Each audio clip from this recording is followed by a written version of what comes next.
Belum reda kabar duka, 2 WNI meninggal karena ditembak polisi maritim Malaysia saat meninggalkan negeri jiran secara ilegal. Kini, 1 WNI meninggal, tetapi dalam kecelakaan helikopter di Bentong, Pahang, Malaysia, Kamis 6 Februari 2025.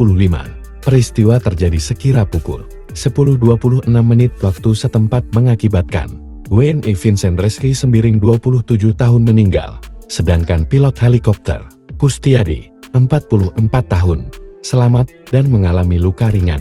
Kementerian Luar Negeri Kamlureai telah mengonfirmasi kejadian ini dan telah berkoordinasi dengan otoritas Malaysia dan dikutip dari Astro Awani.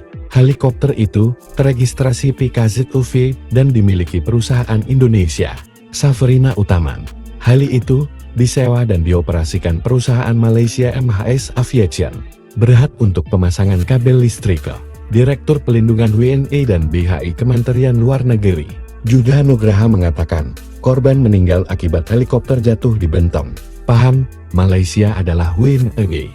Judah menyatakan, Tebri Kuala Lumpur telah berkoordinasi dengan otoritas penerbangan Malaysia dan perusahaan pemilik pesawat, termasuk untuk proses pemulasaran dan repatriasi jenazah WNI tersebut. Sementara itu, mengutip pernyataan Kepala Polisi Daerah Bentong, Superintendent Zaihem Maud Kahar, kecelakaan terjadi di dekat kolam air panas, Jalan Lama Kuala Lumpur Bentong. Diduga korban terkena baling-baling helikopter. Sementara itu, dikutip dari Anadolu, operator helikopter sempat berkomunikasi dengan pusat kontrol lalu lintas udara Kuala Lumpur pada 10.18 waktu setempat. Helikopter meminta izin untuk kembali ke lokasi pendaratan.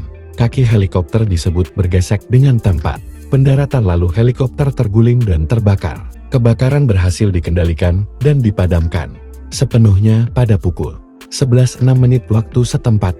Kejadian ini menjadi perhatian serius mengingat keselamatan kerja di industri penerbangan dan konstruksi. Pihak berwenang akan melakukan investigasi lebih lanjut untuk menentukan penyebab pasti dari kecelakaan ini.